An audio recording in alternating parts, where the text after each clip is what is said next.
Hello, good people. Welcome back.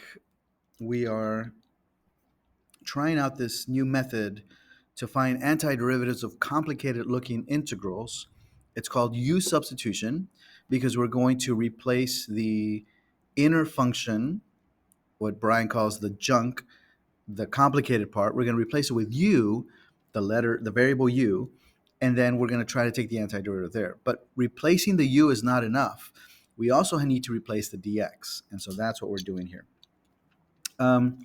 So let's start with number one. We have already identified what the U is, but now I need to replace my dx for x. Now there's different ways to do this. I'm going to admit that there are different ways to do this, but here's one way to do it. In order to replace a dx with a du, according to this, I call it the exchange rate. According to this exchange rate, I can exchange a du if I have 2 dx. But if you look at the integrand, I do have 2 dx because I have 2 dx.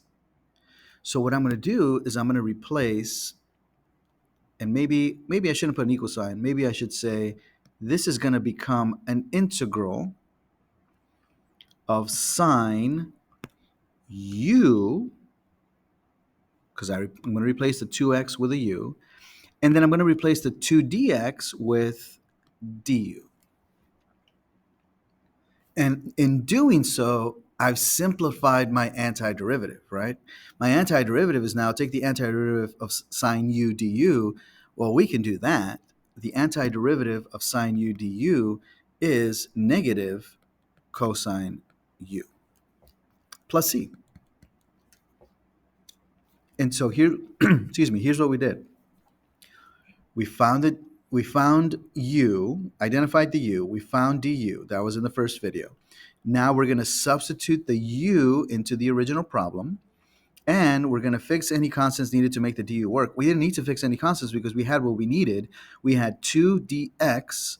I need a 2 dx to replace it with a du.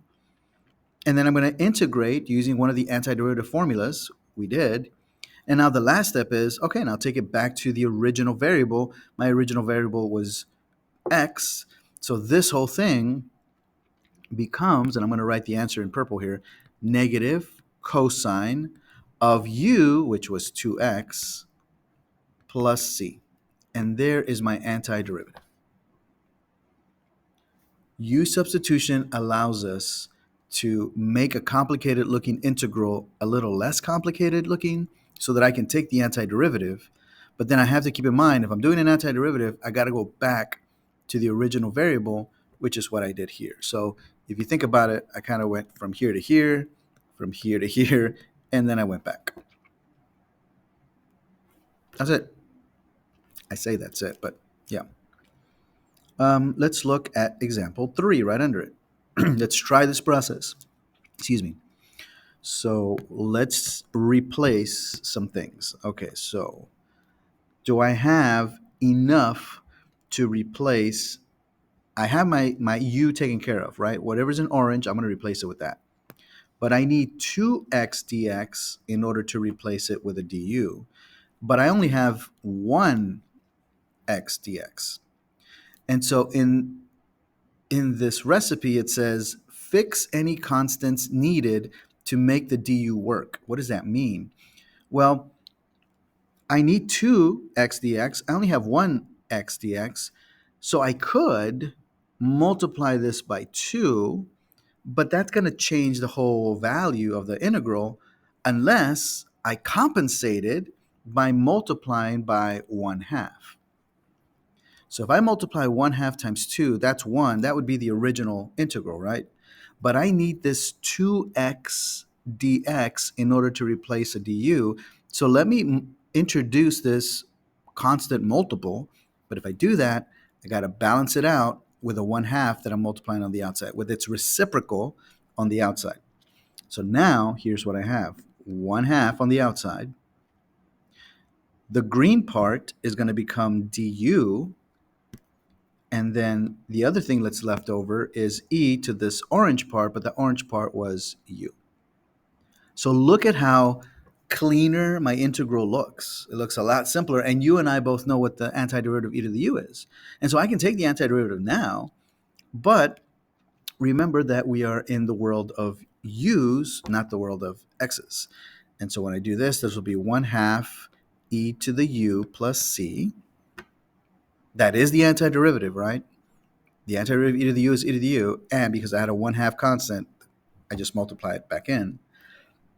Excuse me. But now let's put it back in terms of x's. So that would be 1 half. Let me do it in purple because I did the other one in purple. 1 half e to the x squared minus 1 plus c. Where did this come from? Oh, that's what u was worth. U was equal to x squared minus 1, so I just replaced it back, and now my answer is complete. So the antiderivative of this original integral is 1 half e to the x squared minus 1 plus c. And that's it. That's it. Okay, so I'm going to pause here. We're going to come back. We're going to finish the other three, and then we'll talk about maybe some more complicated looking integrals that we can work.